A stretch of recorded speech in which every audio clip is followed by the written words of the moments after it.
NEET 2026 exam முடிஞ்சிருச்சு. உங்க performance எப்படி இருந்துச்சுங்கிறது உங்களுக்கு தெரியும். மார்க் வந்துருச்சு, ரேங்க் லிஸ்ட் வந்துருச்சு. இதுக்கு மேல உங்களுக்கான என்ன சொல்றது, ஒரு மிரர் எதுவுமே இல்ல. சரியா? So where you stand you know it. இன்னுமே உங்களை நீங்க ஏமாத்திக்கிட்டு, சார் என் மார்க்குக்கு ஒருவேளை இந்த சீட் கிடைச்சிருமோ, சரிங்களா? சோ ஒரு சில மார்க்குக்கு சீட் கிடைக்காதுங்கிறது எல்லாருக்கும் தெரியும். ஆனா நீங்க உங்களே ஏமாத்திக்கிட்டு, சார் எனக்கு கிடைக்க வாய்ப்பு இருக்குன்னு சொல்லி டைம் வந்து வேஸ்ட் பண்ணாதீங்க. சரிங்களா? மார்க், இந்த மார்க்கு சீட் கிடைக்குங்கிற மாதிரி நான் வீடியோலாம் ஆல்ரெடி போட்டிருக்கேன். இந்த மார்க் இருந்தா சீட்டு கிடைக்கும், இல்லைனாலும் நீங்க எப்பனாலும் என்கிட்ட கனெக்ட் பண்ணலாம். கவுன்சிலிங் ரிலேட்டடான வீடியோனாலும் சரி, அகாடமிக்ஸ் ரிலேட்டட்னாலும் சரி, எதுனாலும் நீங்க தாராளமா என்கிட்ட கேளுங்க. என் நம்பர் உங்களுக்கு நான் கொடுத்துட்றேன் இந்த வீடியோல. பட் சார் இந்த மார்க்குக்கு சீட்டு கிடைக்காது அப்படின்னு தெரிஞ்சதுக்கு அப்புறமேல தயவு செய்து டைம் வேஸ்ட் பண்ணாதீங்க. ஒண்ணு வேற ஏதாச்சும் கோர்ஸ் போகணுமா போயிருங்க. இல்ல சார் நீட் தான் எனக்கு ஒரே இலக்கு, அப்போ உட்காந்து ப்ரிப்பேர் பண்ண ஆரம்பி. ரெண்டுலயுமே உட்காரு. சார் எனக்கு கிடைச்சிரும், அப்ப கிடைக்கலன்னா என்ன ஆகும்? கவுன்சிலிங் வந்து இழுத்துட்டு போகுது. அக்டோபர் மாசம் எண்ட் ஆயிரும். அக்டோபர் மாசம் எண்டுல உனக்கு இந்த வருஷம் சீட் இல்லைன்னு தெரியறப்ப என்ன பண்ணுவீங்க? உட்காந்து படிக்க ஆரம்பிப்பேன். என்ன பண்ணுவேன்? சார் 2 மாசம் சிலபஸ் முடிப்பேன். வாய்ப்பு இல்ல. அப்படி முடிச்சிருந்தா இந்த வருஷம் உங்க மார்க் வந்திருக்கும்டா. நான் சொல்றது வந்து ரொம்ப அப்படி சார் குத்துறீங்க சார் அப்படின்னு இருக்கலாம். ஆனா இதுதான் நிஜம். சரிங்களா? அதனால தயவு செய்து மார்க்குக்கு சீட் கிடைக்காதுன்னு தெரிஞ்சுன்னா ஒரு முடிவெடு. இன்னும் இந்த டைலாமல இருக்காது. சரியா? டில்யூஷன், சார் இங்க போலாமா அங்க போலாமா, இதுவா அதுவா, ஓகே ஒரு முடிவுக்கு வா. என்ன பண்ணணும்? சார் நீட் கிராக் பண்றது கஷ்டமா? இல்ல, நீட் கிராக் பண்றது easy. But it require consistency.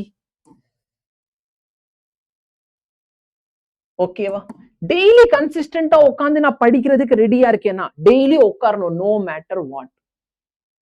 Daily உட்காந்து ப்ராப்ளம் பிராக்டிஸ் பண்ணணும். இன்னைக்கு என்ன டாபிக் நடத்திருக்காங்களோ அந்த ப்ராப்ளம் நீங்க பிராக்டிஸ் பண்ணி தான் ஆகணும்.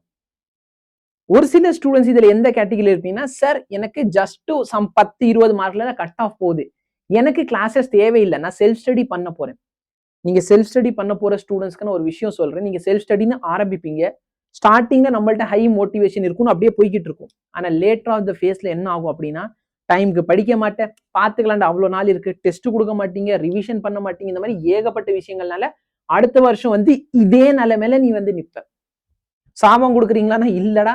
சரியா? ஒரு வாத்தியார் வந்து பசங்களுக்கு சாபம் கொடுக்கவே மாட்டாங்க. ஆனா நான் ஃபேக்ட் சொல்றேன். கன்சிஸ்டன்டா உட்காந்து படி. சார் எனக்கு ஒண்ணுமே தெரியாது, நோ ப்ராப்ளம். நல்லா பாரு, யக்கீன் பேட்ச் வந்து நாங்க எந்த மாதிரி பிளான் பண்ணிருப்போம். ஒரு நாளைக்கு காலை இன்ஸ்டியூட் மாதிரி காலையில இருந்து ஈவினிங் வரை கிளாஸ் இல்ல சார். ஒரு நாளைக்கு 4.5 மணி நேரத்துல இருந்து 6 மணி நேரம் மேக்சிமம் தான். சரியா? மேக்சிமம் ஒரு கிளாஸ் 2 ஹவர்ஸ் போகும். எங்களுக்கு கொடுத்துருக்க டைம் 1.5 ஹவர் தான் கிளாஸ்.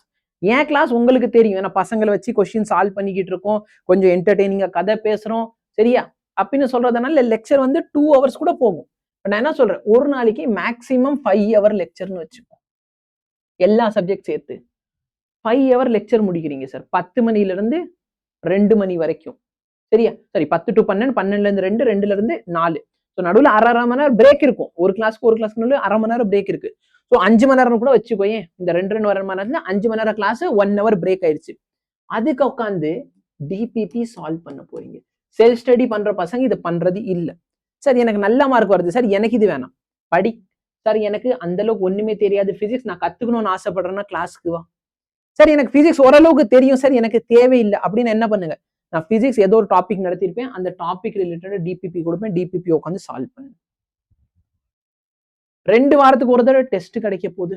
2 வீக் ஒன்ஸ் என்ன கிடைக்க போகுது, உனக்கு டெஸ்ட் இருக்க போகுது. இதுக்கப்புறம் டெஸ்ட் வந்து எல்லா டைமும் 720 மார்க் கிடையாது. There is short test, part test, full test. Short டெஸ்ட்னா அந்த ஒரு 1 வீக்ல டீச் பண்ண கான்செப்டை மட்டும் தூக்கி டெஸ்ட்ல ஒரு 12 கொஸ்டின். ஷார்ட் டெஸ்ட்னா ஒரு 22 கொஸ்டின். லாங் டெஸ்ட்னா ஒரு சப்ஜெக்ட்டுக்கு 45. நான் சொன்னது ஒரு சப்ஜெக்ட்டுக்கு. ஒரு பிசிக்ஸ்ல மட்டும் 12 கொஸ்டின், அடுத்த பிசிக்ஸ்ல 22 கொஸ்டின், பிசிக்ஸ்ல 45 கொஸ்டின். இந்த மாதிரி டிஃப்ரெண்ட் டைப்ஸ் ஆஃப் டெஸ்ட் வரும். அப்ப எந்த டாபிக் எவ்வளவு இம்பார்ட்டன்ட்னு தெரிஞ்சுக்கணும். நிறைய பேர் நல்ல மார்க் வாங்கியிருப்பீங்க, ஆனா இந்த கன்சிஸ்டன்சி இல்லாதனால நீங்க நெக்ஸ்ட் இயர் ரொம்ப ஃபீல் பண்ணுவீங்க. சரியா? மற்றபடி சார் எனக்கு டீட்டெயில் ஒரு பிளானர் மாதிரி கொடுங்கன்னா கமெண்ட் செஷன்ல சொல்லு. சார் எனக்கு டைம் டேபிள் எப்படி ரெடி பண்றதுன்னு தெரியலனாலும் கமெண்ட் செஷன்ல டைம் டேபிள்னு சொல்லு. இப்போதைக்கு நீ திங்க் பண்ணி ஜாயின் பண்ணி படிக்க ஸ்டார்ட் பண்ணிடு. யக்கீன் பேட்சோட ரேட் இண்டிபெண்டன்ஸ் டேனால வெறும் 999 ரூபீஸ்க்கு வரப்போகுது. இந்த 999 ரூபீஸ் செலவு பண்ணனா லைஃப் ஃபுல்லா நீ டாக்டர் ஆயிட்டு இண்டிபெண்டாக இருக்கலாம். இன்னைக்கு யோசி, யக்கீன் பேட்சை ஜாயின் பண்ணி, யக்கீன் பேட்ச் பத்தி உங்க எல்லாருக்குமே தெரியும். அங்க இருக்கிற ஸ்டூடெண்ட்ஸ்ட கூட கேளு, பிசிக்ஸ் கிளாஸ் எப்படி போகுதுன்னு. நிறைய பேருக்கு பிசிக்ஸ் தான் பிரச்சனையா இருக்கும்னா பிசிக்ஸ்க்காக மட்டுமே கூட ஜாயின் பண்ணிக்கோ. புரியுதா? யோசிச்சு பாரு, பிசிக்ஸ் கிளாஸ் மட்டுமே வருஷம் ஃபுல்லா பிசிக்ஸ் 999 ரூபான்னு சொன்னா கூட தப்பே கிடையாது.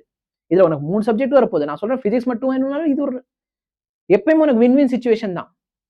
ஜாயின் பண்ணு. டவுட் டிஃபிகல்ட்டி எது இருந்தாலும் சரி, நீங்க ஆப்ல டவுட் கேட்கலாம், வாட்ஸ்அப்ல டவுட் கேட்கலாம், எதுல வேணாலும் டவுட் கேட்கலாம். உங்களுக்கு இப்ப கூட என்கிட்ட ஏதாச்சும் கவுன்சிலிங்ல டவுட்னா இந்த நம்பருக்கு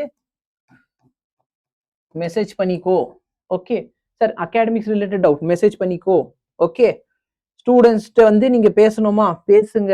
தயவு செய்து முடிவெடு, ஜாயின் பண்ணு, படிக்க ஆரம்பி. Thank you so much. Have a nice day.